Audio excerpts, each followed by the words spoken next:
This week on Quad and B, we have moved in the Madawaska area, Region 1. We'll talk about 4 clubs, so stay with us. Quad and B in a few seconds.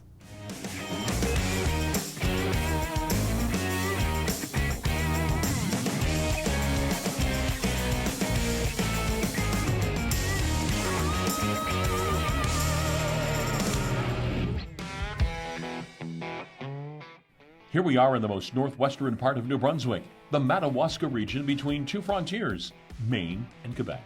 The worldwide geographical uniqueness offers the visitors wide tourism opportunities, and 2 clubs that are part of it that benefit the chapters of this beautiful heritage. Club VTT Nord-Ouest and Club VTT Haut-Madawaska. The 2 clubs concentrate their efforts to promote the 3 frontiers, from the Ashburton-Webster Treaty, marking the Canada and U.S. border, to the rich economic legacy based on the forest industry.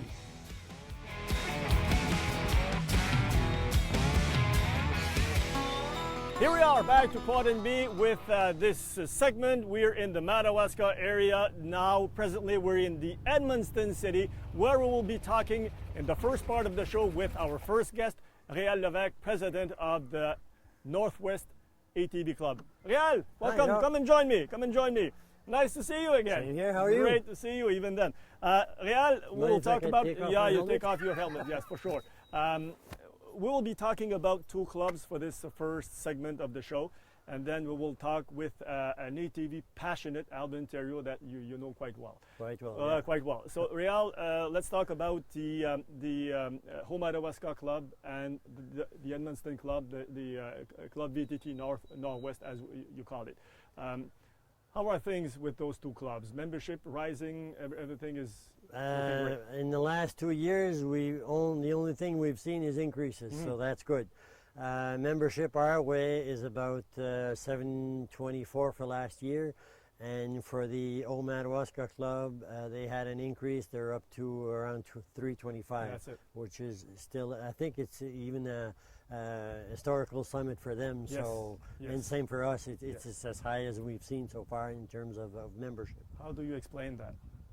Many reasons must. Well, I think the ATV industry in itself is growing, so that's one part. The other part would be that the mandatory pass requirement for ATV trails, but the Trail permits. trail permits and the what's the word for it? The controlled trail. Controlled access. Yeah, Controlled we have access policing trails. on the trails now, which, Yeah. which is really helpful. Right. Yes, yes. Besides that, let's put those 2 successes apart. What does it look like to quad in the northwestern part of New It Brunswick? looks completely different Yeah. from elsewhere in New Brunswick. Yes. We have mountains. Our club here in Edmundston is it's in the middle, right smack the in the middle of cluster, kind of, it's yes. a cluster, yeah.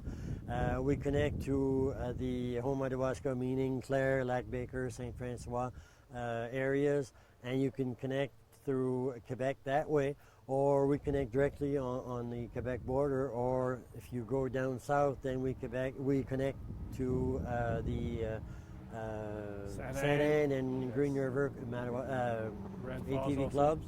And then if we go in the Green River area, then we have several trails that connect that way that can still connect to Quebec or the rest of New Brunswick. Yes.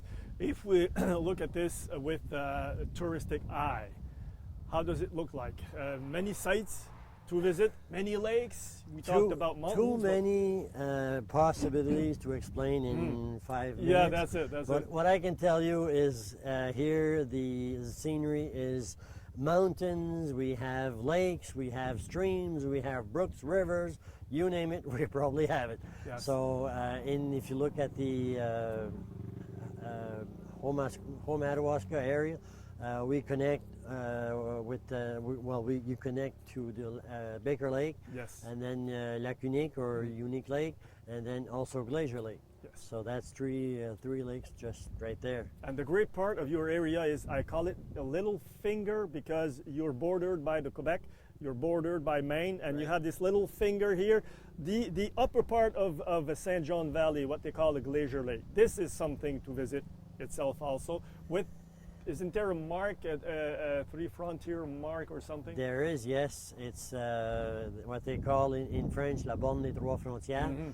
It's a landmark that is right on the boundaries of Maine, New Brunswick, and Quebec. So then there's an ATV trail that leads up to that. Which has a history, because it's related to a treaty.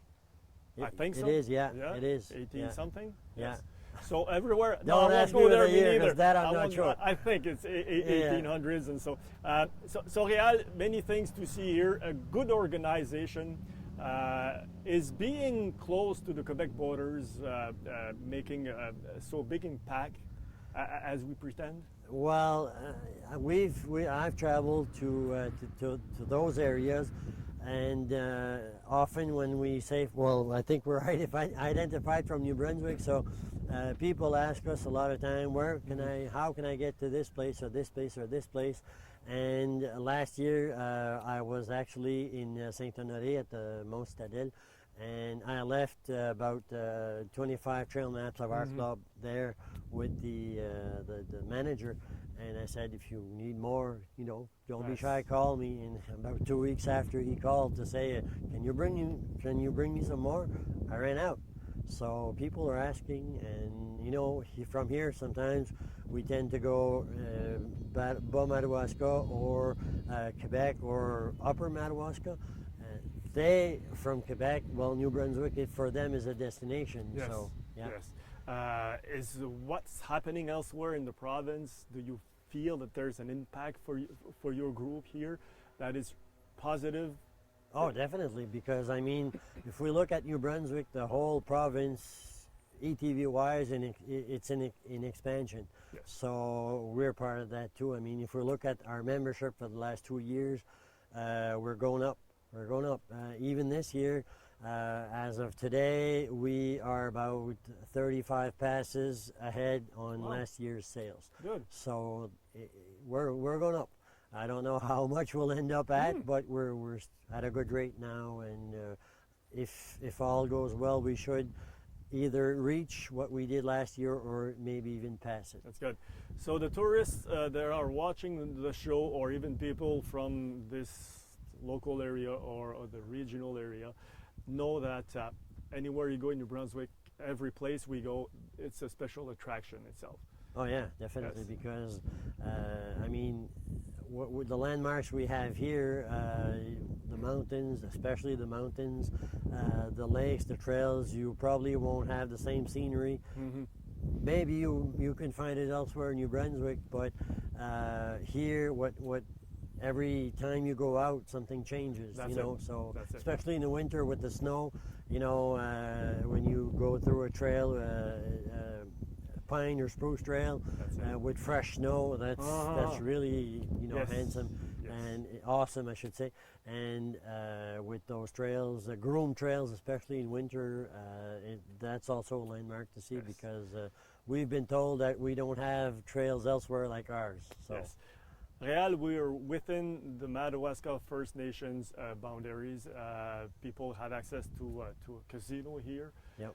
We've seen in the last years, and probably I would say so, that Edmundston was among the first cities in New Brunswick to allow ATVs on their streets. So this must be really helpful. Well, it does help a lot, because for us to reach from one trail to another, in certain circumstances, we need to access a road. Yes. So the municipal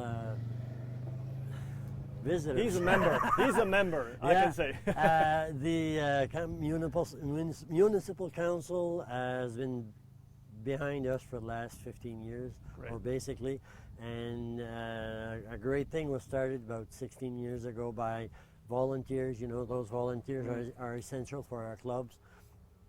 And one thing led to another, and then we started getting bylaws, and then highway usage permits, and then so all this built together ended up where we are now, and we're still building. So yeah, that's it. That's it. And it's not the end. This Yeah. is only the tip of the iceberg. It is. Réal, we have a few minutes to talk about to end this, to invite people in 30 seconds. How can we sell them your area? Yes. 30 seconds. 30 seconds. It would take 10 minutes. Yeah. Well, basically, if you're from elsewhere in New Brunswick and you want to see a different scenery, we have lakes, we have streams, we have brooks. From here in Edmundston, you can connect to Upper Madawaska, Lower Madawaska, Quebec, or even Green River. So here we're in the middle of everywhere. So here we have about 360 kilometers of trails during summertime, and wintertime groomed trails we're talking 225 kilometers. So it's a lot of trails, and I invite people, whoever, from wherever you are in New Brunswick. The hotels are waiting for you, restaurants. That's it. The whole industry is waiting for you. Réal, thank you. No problem. Thank you very much. Stay with us. We'll be back for Quad NB for the second part with Alban Thériault. Did you know the New Brunswick All-Terrain Vehicle Federation puts together the necessary infrastructure to see more of New Brunswick? Our strategic development plan highlights its vision of a provincial network called Highway Number 10, including restricted and regulated recreational access for kids of 14 years of age or less. Professional courses and training are also available for them at an affordable cost. Not only the Federation wishes to allow more access to the heart of New Brunswick, insisting in making its trails more secure. Safe driving education is our priority.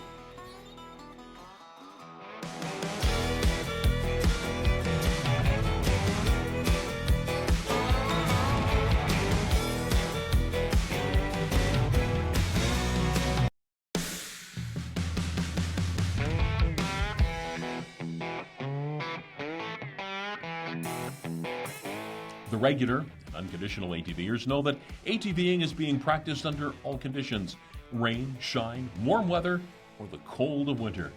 The greatest ones go through all emotions no matter what their destination or driving conditions are. So we felt it necessary for the New Brunswick All-Terrain Vehicle Federation to bring to you someone who could talk about experiences of having traveled many thousands of kilometers over the years as a guide or as a tourist himself. We hope his testimony will fill you with the ATVing passion that he's been carrying with him for many years.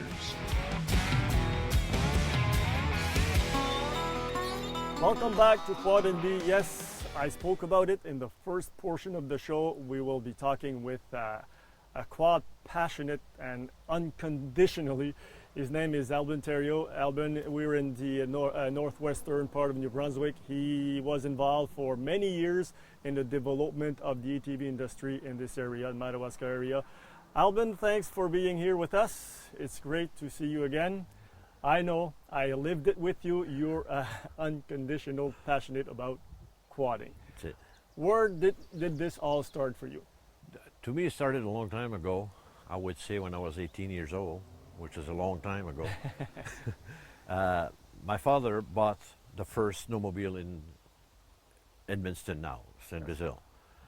And there was only one trail, and I used to call it Main Street. And I was the only snowmobile in town, so nobody bothered me. Yeah, that's it. But now I went out, I went away from here, and I came back on retirement, and I've been doing ATV ever since. Almost over 20 years. So more than that. So you've seen the first steps of the actual ATV industry that we are seeing now. It started all over with three-wheelers that were using roads.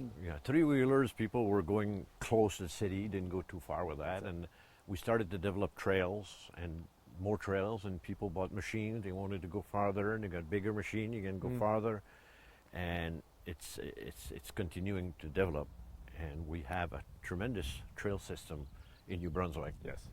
And also here in Northwest New Brunswick. It's wherever you go in Northwest New Brunswick within 5 miles or 5 kilometers, you probably see a trail. What does a ride means to you, or how does it work? What do you do? To me, a ride is to go out with people and do the same thing and talk, and we try to be friends, and everybody cooperate to have a good time. We're here to have a good times. To me, when I was organizing rides, a ride would be 250 kilometers, which means I would try to keep it within 10 hours. But we didn't ride 10 hours. Some people go out and they ride 10 hours and they come back and they're burned out. My purpose of ATV is not to be tired. So a typical ride for me is 10 hours, but you're 5 hours in movements and 5 hours stop, 50-50. You go 250 50 kilometers, nobody's tired, everybody had a good time, we stopped everywhere, there's plenty of time, it's relaxed. That's it. And the speed, it's I will not say that it's really slow, but it can't be that fast. We're going an average of, what, 40 kilometers per hour? Some places go slower than that due to the condition of the trails, but I would never go more than 60 kilometers an hour. Like, that would be on the back road with trucks and cars, and I don't want to go 90 kilometers an hour, because anything can come apart in this and kill yourself. You're right. And I've seen many people flip, break a rod in there, a rod come out and they flip. People hit a root, a rock, anything. Badly, a lot of people got killed. Yes. Because of speed. Yes. So, people that come from outside the area, what do they look for in a ride? okay, I have a group that didn't come last year, but they came here 5 or 6 years in a row from Sherbrooke, and it was 10, 15 people, and their idea was to leave here in the morning and go and ride and put some kilometers on the machine. So you go on top of mountains, you see the top of the mountains everywhere. That's it. There's a top Mount Atkinson out there in northern New Brunswick, that when you're on top there, you see the top of the Shikshook Mountains in Gaspé, which by the St. Lawrence, it's high. There is the chain. It's Mont Notre Dame is the chain, and it's also part of the Appalache Mountains in the United States. No, everybody says no, that's the nicest mountains they ever see. Well, we go in there every day. That's it. And them, they go there once a year. Yes. And that's what people like to do, is go out and stop at falls and go on top of mountains and look at animals, and we see moose and deers and wolves, and bears. Bears are very friendly around here. Yes, yes, you're right. But we have to explain the reason that people that come from large cities, Toronto, Montreal, Quebec, we've got some people from Niagara Falls who are starting to have an interest in New Brunswick. Right. What you have just named, maybe just a little moose, just a bear, or those kinds of animal, a raccoon, they love to see that because they're in the wilderness. Yeah, well, wherever you go, every ride you go, you're going to see, well, maybe not every ride, but most of the time you will see a moose that is stopping the road. And we were coming from St. Quentin one day, and there was a guy from Levesques in front with his wife, and he kept moving. I said, well, he's going to wake up someday. So all of a sudden he slammed the brakes and said, there's a bear. Well, I've seen that bear like 2 miles away. Really? And I was wondering where you're going to stop. And the bear was standing up and he was smelling us coming. And we stopped. And he did his things and he went in the woods. All along the show, along the series, we talked about history, that people like to hear stories about the areas that they visit. Did you have that sense? Yes. I went to Woodstock once, Ridge Riders, or whatever, I don't remember the name. I think so. It don't come up. And also in the middle of the woods, there's a grave with a post on it.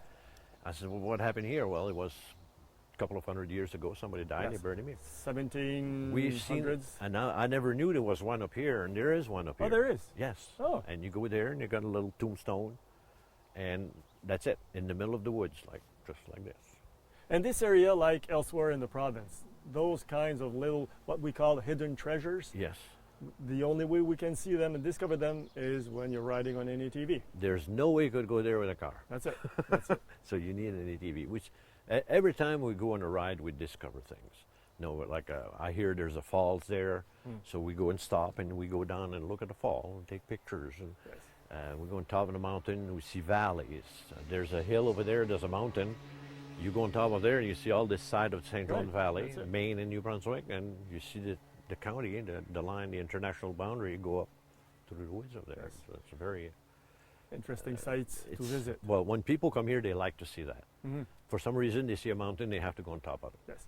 As a guy from the area, we can mention that every ride you take, even within 2-3 weeks apart, even if you use the same trail as you used 3 weeks before, some things changed. There's always, every time it rains, the trail will change. That's it. You go there one day and you're going 50 kilometers an hour, and you got to rain the next day. You go there and there's no way you're going to go through. That's it. So that's why we have volunteers that do a lot. It don't cost us nothing. They do a lot of repaired trails. There's always somebody in a trail somewhere doing something. Because that manpower is valued to a few $1 million a year throughout the province, and this is only for the ATV industry. Yes, and the government don't put money in there. What we have trust fund is from the plates, it's from the club membership. That's all the money we get. But we have to work with different ministers in New Brunswick. And the last 10 years, it's different. It used to be, no, we don't want to hear from you. That's it. But now that they see the economy that we bring in, the restaurant, the gas, the motels, we have a very good cooperation with these departments. Well, some people say, well, it's hard to get anything from them. No, it takes time. Yes. And you know that economic-wise, what we see now is only the tip of the iceberg, because this industry for the tourists is just beginning in New Brunswick. Yes, there's how many dealerships in Edmonton that sells ATV? 5 or 6. That's it. They probably got 75 people working in there and more, and all they do is this, ATV and repairs. The restaurants down there, when they see a group of ATV, there's 20 people coming in, they're happy, and they all get gas, and it's bringing money from the outside in. That's it. They call that the velocity of money. Yeah. Make it move. That's it. They bring money in. That's it. We can say you kind of retired from your involvement as a volunteer in the Federation, but what do you like to see? Newcomers, new people coming in? I'd like to see people to buy their pass. That's where the money comes from. Some people, kids, will go and ride the trails. And I say, let them ride. Don't run after them and kick them off the trail. That's it. When they become older, they will understand how it works, and they will be members. That's it. So I have no objection to meet a two-wheeler in the trail. I don't have I've seen bikes in the trails. I've seen walkers in the trail, and I see a walker in the trail, and I'm trying to be nice. I kind of slow down, and that's it. Alban, it's all the time we have. Thanks for being with us. Okay. It's a pleasure. Next week we will be talking about the Grand Falls area. Thank you. See you then. Welcome to Riding Tips with Jim. This week we're going to talk about proper recovery methods and the kit you need. Because of the nature of off-highway driving, there is a possibility of getting stuck. Use safe and responsible recovery methods to get your ATV moving again. You should also be prepared for such an encounter by carrying the proper kit. Here's a list of basic recovery kit. A good set of work gloves, tow strap with loop ends, 2 recovery shackles, a come-along, also known as a cable puller, a winch kit, which will include 2 shackles and a snatch block, and a tree saver strap. However, more often than not, your ATV is stuck in mud or snow. Use the appropriate tools from your recovery kit. Rig the ATV safely. Usually, it is better to recover your ATV back the way you came in. But there will be times when you may want to recover forward. Always use tree saver straps. Never hook winch cables or chains around trees. Use a spotter in difficult terrain. A spotter is a person off the ATV who can assist and provide a perspective of the situation and surroundings. This has been Riding Tips with Jim. Keep the rubber side down.